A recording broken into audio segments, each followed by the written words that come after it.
आपका शरीर कहता है, जो आपका मन कहता है, उसकी सिर्फ जायज़ मांगे पूरी करेंगे, और वो मांगे पूरी करेंगे जिससे वास्तव में हमें आनंद मिलेगा, शांति मिलेगी। हम अपने आप को अशांत नहीं करेंगे, हम ऐसी कोई मांग पूरी नहीं करेंगे जिससे हमारे जीवन में अशांति आ जाए। मतलब बाहर कुछ भी होता रहे, हमें शांत रहना है, हमें आनंदित रहना है, क्योंकि बाहर से कुछ लेना देना नहीं है। ये सब शरीर और मन का काम है, और मन भी झूठा और शरीर भी क्षणभंगुर है, एक दिन समाप्त हो जाना है। लेकिन जो सत्य है वो तो शाश्वत है, वो तो हमेशा रहना है। कि हम जो भी कर्म करेंगे उससे परिवर्तन आएगा, और परिवर्तन अगर छोटा आ रहा है तो वो हमें दुख देगा, अगर वो काम किसी बड़े लक्ष्य के लिए किया जा रहा वो हमें आनंद देगा, सुख देगा।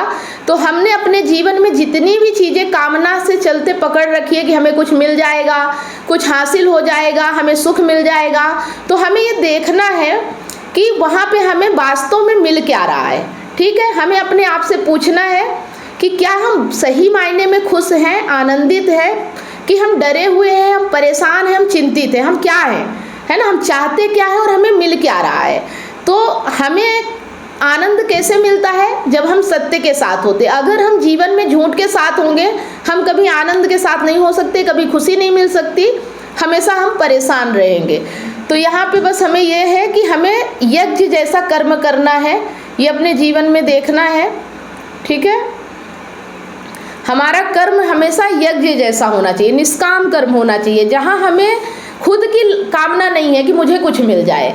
हम कर्म ऐसा करेंगे कि ज़रूरी है। ठीक है, जैसे कि एक माँ के पास एक बच्चा है, ठीक है, अब वो बच्चा छोटा है, माँ बीमार पड़ जाए या कुछ भी हो जाए, पर ज़रूरी है बच्चे के लिए खाना बनाएगी, बच्चे को खाना खिलाएगी, उसको स्कूल ले जाएगी, क्योंकि ये उसका सत्य के लिए कर्म है कि बच्चे के लिए ज़रूरी है। वो उसके लिए ज़रूरी है कि नहीं, उसको कुछ मिले या ना मिले, लेकिन बच्चे के लिए वो करेगी। ठीक है, तो जो ज़रूरी है वो करेंगे, ये नहीं सोचेंगे कि उससे हमें क्या मिलेगा।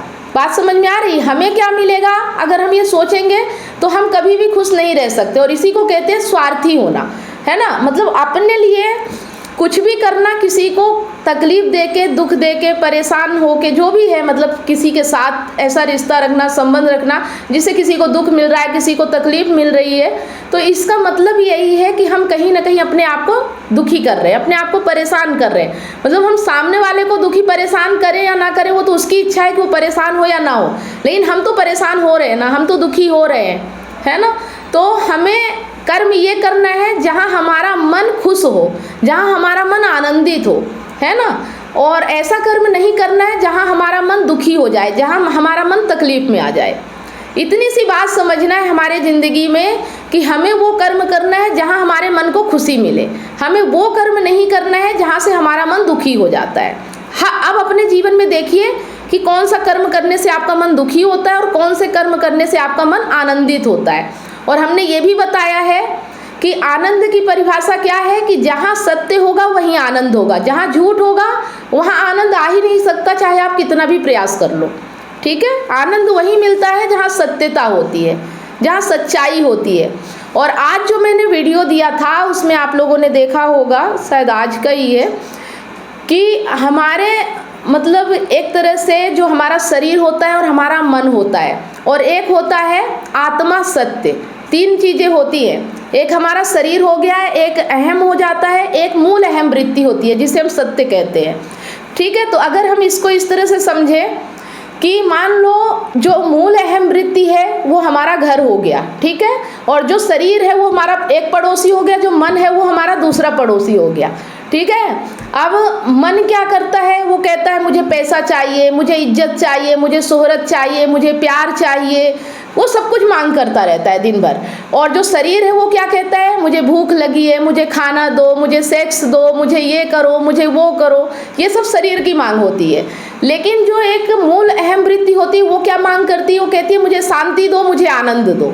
ठीक है, अब अगर आपको शांति और आनंद चाहिए तो क्या आप इनकी बात सुनोगे, जो दिन भर भूख कर रहा है, दिन भर खाना मांग रहा है, एक जो दिन भर पैसा कर रहा है। मान लो आपका एक पड़ोसी इतना उपद्रवी है, अगर हम उदाहरण से समझें कि आप हो और आपके दो पड़ोसी हैं, जो एक आपका शरीर हो गया, एक मन हो गया, तो अब आपका एक पड़ोसी दिन भर उपद्रव कर रहा है, दिन भर वो खाने के लिए आपका दरवाजा खटखटाता रहता है, दिन भर आपको परेशान करता रहता है, और एक है जो दिन भर कहता है तुम भागते रहो, तुम पैसे के पीछे भागो, तुम इसके पीछे भागो, तुम उसके पीछे भागो, तो क्या आप इन दोनों की बात सुनोगे? तो क्या आप जो चाहते हो आपको मिलेगा? शांति और आनंद मिल सकता है क्या आपको? नहीं मिल सकता। तो आपको क्या करना होगा कि अपने घर में रहना है और इन दोनों पड़ोसियों से मतलब नहीं रखना है। ठीक है, ये जो आपके शरीर है और जो आपका मन है, इनका तो जो काम है वो करते रहें, हमें इनके बीच में नहीं पड़ना है, हमें इनसे मतलब नहीं रखना है। जब आप इनसे मतलब नहीं रखोगे, जब आप दूर से देखोगे तो आप उसमें फंसोगे नहीं, आप सिर्फ दृष्टा रहोगे कि वो क्या कर रहे हैं, वो हम देख रहे हैं, सिर्फ हम देखेंगे कि हमारे पड़ोसी क्या कर रहे हैं, हम उसमें इन्वॉल्व नहीं होंगे, हम तुम्हारा साथ नहीं देंगे, तुम्हें जो करना है तुम करो, लेकिन हम तो अपने घर में शांति और आनंद में रहेंगे। ठीक है, तो कहने का मतलब ये है कि जो आपका शरीर कहता है, जो आपका मन कहता है, उसकी सिर्फ जायज मांगे पूरी करेंगे, और वो मांगे पूरी करेंगे जिससे वास्तव में हमें आनंद मिलेगा, शांति मिलेगी। हम अपने आप को अशांत नहीं करेंगे, हम ऐसी कोई मांग पूरी नहीं करेंगे जिससे हमारे जीवन में अशांति आ जाए। बात समझ में आ गई है ना? आपके घर का कंट्रोल आपके हाथ में होना चाहिए, आप उनके चलाए मत चलो। ठीक है ना, आपको अपने तरीके से चलना है और पड़ोसियों से कितना मतलब रखना है ये आपको तय करना है। ये नहीं कि वो आपको जहाँ चला रहे, जहाँ भगा रहे, आप भी उनके साथ भागे जा रहे हो, उनका तो काम ही है ना? आपका तो काम है शांति और आनंद में, मतलब बाहर कुछ भी होता रहे, हमें शांत रहना है, हमें आनंदित रहना है, क्योंकि बाहर से कुछ लेना देना नहीं है। ये सब शरीर और मन का काम है, और मन भी झूठा और शरीर भी क्षणभंगुर है, एक दिन समाप्त हो जाना है। लेकिन जो सत्य है वो तो शाश्वत है, वो तो हमेशा रहना है। इतनी सारी काउंसलिंग करने के बाद मुझे रियलाइज हुआ कि लोग अपने रिलेशनशिप और लाइफ से कितने ज्यादा परेशान हैं। जबकि मैंने अपने यूट्यूब चैनल और फेसबुक पेज पर हजारों वीडियो रिलेशनशिप से रिलेटिव फ्री में डाल रखी है, फिर भी लोग पर्सनल काउंसलिंग चाहते हैं। नमस्कार दोस्तों, मैं कमलेश सोनी एक रिलेशनशिप कोच हूँ। 2019 से लेकर आज तक हजारों लोगों को मैंने फोन पर मदद किया है, जो लोग अपने रिलेशनशिप प्रॉब्लम्स को लेकर मुझे कांटेक्ट करते हैं। अब मेरा ये मिशन है, जो लोग रिलेशनशिप प्रॉब्लम्स को लेकर हताश और निराश हैं, ऐसे लोगों की मैं मदद करूं, ताकि लोग अपने रिलेशनशिप को खुद ही ठीक कर सके और जीवन में हमेशा खुश रहे, ना कि निराशा की ओर आगे बढ़े। ठीक है, तो सत्य कभी मरता नहीं है और बाकी चीजें आती जाती रहती है, सब कुछ परिवर्तित होता रहता है। तो हमें चाहिए सत्य, अगर ऐसा नहीं होता तो हम इतने दुखी नहीं होते, इतने परेशान नहीं होते, फिर हम खाना खा के खुश हो जाते, हम किसी के साथ घूम फिर के खुश हो जाते, हम शॉपिंग करके खुश हो जाते, पर ऐसा नहीं होता है। ठीक है, ऐसा होता तो फिर कोई बात ही नहीं होती। इसके बावजूद हम दुखी हैं, परेशान हैं, तभी तो हम यहाँ सीखने के लिए बैठे हैं कि हमारा दुख कैसे दूर होगा। तो दुख दूर कैसे होगा? जब आप सब चीज़ों से अपना नाता तोड़ के और सिर्फ अपने आप में अपने भीतर रहोगे।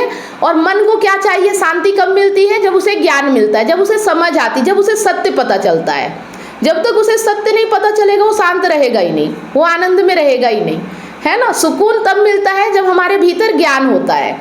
तो दिन भर मन को ज्ञान दो, और शरीर और मन मतलब आत्मा सत्य जो है हमारे भीतर, जो मूल अहम वृत्ति है उसको ज्ञान दो, और जो मन है शरीर है उसे चलने दो, जो भी काम करे, फिर वो आपके हाथ में लगाम आ जाएगी, आपके हाथ में उसका कंट्रोल आ जाएगा। ठीक है, जब आप ज्ञान के साथ होगे ना, तो आपका शरीर और आपका मन आपके हिसाब से चलेंगे, फिर वो आपको नहीं भगाएंगे, फिर आप उसको जितना बोलोगे उतना ही करेंगे। ठीक है, तो अपना दबदबा बनाना है पड़ोसी के ऊपर कि भाई तू मुझे मत चला, मैं जो कहूँगा जो करूँगा उतना मैं करूँगा, उसी के हिसाब से तुझे चलना पड़ेगा, तभी तू ठीक है, नहीं तो मुझे तुझसे मतलब नहीं रखना है। ठीक है, मतलब रखने का ये है कि शरीर को चोट लग रही, शरीर को दर्द हो रहा, शरीर को दुख हो रहा है, लेकिन हमें कुछ नहीं हो रहा, वो शरीर को हो रहा है। शरीर का दर्द अपने आप थोड़े दिन में ख़त्म हो जाता है। जब हमारे मन में चीज़ें घुस जाती है तो वो फिर सालों साल चलती है, वो नहीं निकलती है। ठीक है, तो हमें मन में कुछ चीज़ों को नहीं लेना है, ये समझना है कि ये शरीर है, जो भी हो रहा है ये शरीर कर रहा है, और अगर ये शरीर के चलाए मन चल रहा है, इसका मतलब उसे ज्ञान नहीं है, उसे समझ नहीं, इसलिए वो उसके पीछे भाग रहा है। ठीक है, तो हमें उसको पकड़ के लगाम लगाना है। ठीक है, करोगे ना ऐसा सभी लोग, तभी तो आप रह पाओगे खुश, है ना? बताइए रानी, कुछ पूछना चाहती थी आप? मैम, जो ये मोह है, तो ये मोह को कैसे हम पहचाने और इसे पहचान कर कैसे अपने जीवन में हम खुश रहें? देखो, मोह को पहचानने का एक ही तरीका है कि हम जो भी जिससे भी रिश्ता रख रहे हैं, या जो भी जिससे भी हमारा मतलब है, उससे हमें क्या मिलने वाला है ना? हम जब भी उससे कुछ करें, रिश्ता रखेंगे या कुछ भी, तो हम यही सोचेंगे कि मुझे क्या मिलेगा। ठीक है, तो ये मोह हो गया। अपने बारे में जो भी सोचेंगे, उससे हम जो भी फायदा चाहेंगे, जो भी उसके साथ रिश्ता है, हमेशा हम अपनी खुशी के बारे में सोचेंगे, मुझे क्या मिलेगा। और प्यार होता है कि सामने वाले को कैसे खुश रखें, उसकी खुशी के लिए हम क्या कर सकते हैं। ठीक है, तो हमें प्रेम चाहिए, मोह नहीं। मोह का मतलब जैसे कि हमने एक बार, आप लोग तब थे नहीं, हमने बताया था कि जैसे एक बरगद का पेड़ है, ठीक है, तो बरगद का पेड़ अगर आप अपने गमले में लगा लोगे, ठीक है ना, अपने गमले में लगाओगे तो वो कितना बड़ा होगा, वो छोटा सा रहे, गमले में कितना बढ़ेगा बरगद का पेड़। लेकिन ये मोह है कि बरगद का पेड़ मेरे सामने ही रहना चाहिए, चाहे वो छोटे से गमले में ही क्यों ना रहे। आप उसकी जड़ें काटते रहोगे, मतलब उसे तकलीफ देते रहोगे। उसकी जड़ें काटना मतलब बरगद के पेड़ को तकलीफ देना, उसकी इच्छा अनुसार उसे बढ़ने ना देना, उसे बड़ा ना होने देना, बस उसे छोटा करके रखना ताकि वो मेरे सामने रहे। ठीक है, और अगर उससे आपको प्रेम होगा तो आप उसे अपने गमले में नहीं लगाओगे, उसे जाके एक ऐसे जगह पे लगा के आओगे जहाँ वो विशाल हो सके, बड़ा वृक्ष बन सके, जहाँ वो अपने इच्छा से बढ़ सके, है ना। तो बरगद के लिए क्या अच्छा है, एक जंगल में लगाना। गमले में लगाना क्या हो गया, मोह, और जंगल में लगाना प्रेम हो गया। भले वो हमारी नज़रों के सामने नहीं रहेगा, लेकिन वो बढ़ेगा, फूलेगा, फलेगा तो हमें अच्छा लगेगा। ठीक है, तो उसी तरह से जब कोई इंसान होता है तो किसी को अपने पास इसलिए रखना चाहता है क्योंकि मैं इसके बिना नहीं रह सकता, मुझे दुख होगा ये दूर चला जाएगा तो। ठीक है, लेकिन ये मोह कहला गया, समझ में आ गया मोह क्या है, कि मुझे दुख हो रहा है। ठीक है, मुझे दुख हो रहा है इसलिए मैं इसके साथ हूँ क्योंकि मैं तकलीफ में हूँ। लेकिन एक प्रेम होता है कि मैं इसलिए इसके साथ हूँ क्योंकि मुझे इससे कुछ नहीं चाहिए, लेकिन ये खुश रहना चाहिए। अगर इसे मुझसे दूर भी जाना पड़े और वो खुश है तो मैं उसके लिए दूरी भी बर्दाश्त करूँगी, लेकिन उसे खुशी मिलना चाहिए, भले मुझे दर्द मिले, लेकिन सामने वाला खुश रहना चाहिए। ठीक है, ये प्रेम कहलाता है। तो मोह से कैसे मुक्ति होगी, अपने लिए अपने बारे में सोचना छोड़ो और दूसरों के लिए सोचना शुरू करो। ठीक है, जैसे आपके ज़्यादातर माएँ जो होती हैं उनको अपने बच्चे से मोह होता है। अब बच्चे से मोह हुआ, उसको प्यार कर रही, खिला रही, पिला रही, अच्छी शिक्षा दे रही, लेकिन कहाँ तक, मेरी नज़रों के सामने ही रहना चाहिए, मेरे नज़रों से दूर नहीं जाना चाहिए, तो ये मोह कहला गया। ठीक है, प्रेम ये होता है कि बच्चे को अगर गुरुकुल भी भेजना पड़े अच्छी शिक्षा के लिए तो मैं उसकी जुदाई बर्दाश्त कर लूँगी, लेकिन बच्चे के लिए अच्छा है इसलिए मुझे भेजना है। तो सामने वाले के लिए क्या सही है हमें वो काम करना है, अपने लिए क्या सही है वो नहीं देखना है। ठीक है, अपना सही हो जाए तो अच्छी बात है, लेकिन देखना यही है कि दूसरे के लिए क्या अच्छा है। ठीक है, तो इसे बोलते हैं निष्काम भाव, कि मुझे कुछ नहीं चाहिए लेकिन मुझे तुम्हारी चिंता है, तुम्हारी परवाह है, तुम्हारे लिए मुझे करना है, और इसी में सच्ची खुशी है। जब आप दूसरों के लिए करते हो ना तो खुशी मिलती है, जब आप अपने लिए करते हो तो दुख मिलता है। ठीक है, जब अपने मोह के लिए करोगे तो आप दुखी रहोगे। अगर किसी को आप इसलिए बात कर रहे हो कि मुझे उससे खुशी मिल रही है, अगर आप किसी से इसलिए बात कर रहे हो कि मुझे मतलब सुख मिल जाएगा, तो फिर आप सुख नहीं हासिल कर सकते हो, तो आपको दुख ही मिलेगा। भले आप चाहे यही रहे हो कि सुख मिलेगा, लेकिन सुख मिलेगा नहीं। ठीक है, तो मोह का मतलब समझ में आ गया कि अपने लिए सोचना मोह है और सामने वाले के लिए सोचना प्यार है। ठीक है, तो बाहर निकलने में आसानी होगी मोह से। चलो ठीक है। जिस तरह से आपको बीमारी ठीक करने के लिए एक्सपर्ट डॉक्टर की जरूरत होती है, वो चेकअप करके आपका इलाज करता है, उसी तरह से आपको एक काउंसलर की जरूरत पड़ती है आपकी एग्जैक्ट प्रॉब्लम को समझकर उसका सलूशन देने के लिए। तो आप दिए गए नंबर पर काउंसलिंग के लिए अपॉइंटमेंट बुक करा सकते हैं।